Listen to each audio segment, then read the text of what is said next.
La conscience de soi, qu'est-ce que la conscience de soi? La conscience de soi, c'est savoir faire la différence entre les personnes avec qui tu te sens bien, celles qui peuvent t'aider à avancer dans la vie et celles qui te fatiguent, te vident de ton énergie ou ne t'aident pas à progresser. Je crois que les réponses viennent de notre fort intérieur, mais que nous ne posons pas les bonnes questions. Je pense que nous cherchons toujours les bonnes réponses, pas les bonnes questions.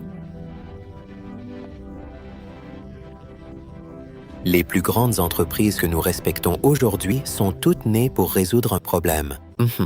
Donc, mon travail vient d'une étude très simple que j'ai lue qui disait que les personnes les plus réussies dans le monde choisissent l'éducation plutôt que le divertissement et les personnes les moins réussies choisissent le divertissement que l'éducation.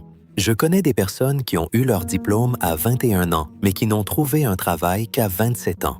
Je connais des gens qui ont obtenu leur diplôme tard à 25 ans et ont trouvé du travail immédiatement.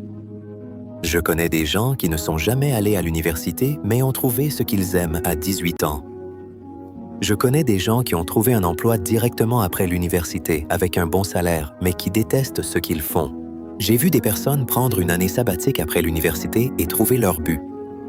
Je connais des gens qui étaient si sûrs de ce qu'ils allaient faire à 16 ans et qui ont changé d'avis à 26 ans. Je connais des gens qui ont des enfants mais sont célibataires. Et je connais des gens qui sont mariés mais ont dû attendre 8 à 10 ans pour avoir des enfants. Je connais des gens en couple qui aiment quelqu'un d'autre.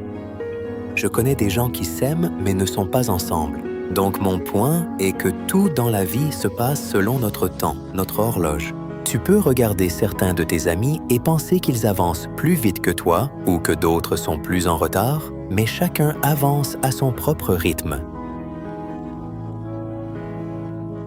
Ils ont leur propre temps et horloge, et vous aussi.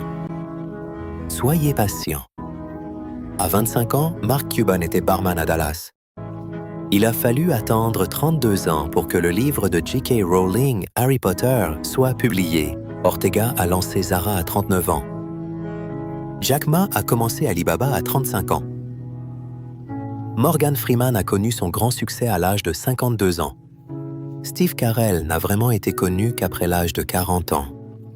Virgin a été fondée par Richard Branson à 34 ans.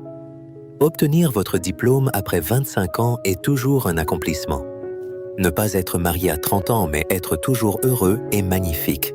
Commencer une famille après 35 ans est toujours possible. Et acheter une maison après 40 ans est toujours formidable. Ne laisse personne te mettre la pression avec ces délais, parce que comme l'a dit Einstein, tout ce qui compte ne peut pas être compté, et tout ce qui est compté ne compte pas vraiment. Et c'est la chose la plus importante. Je veux que vous soyez capable de créer des vies riches de sens, utiles et épanouissantes pour vous-même, et d'apprendre à vous en servir pour avoir un impact et changer la vie des autres. Si vous arrivez à faire cela, ce sera le vrai succès.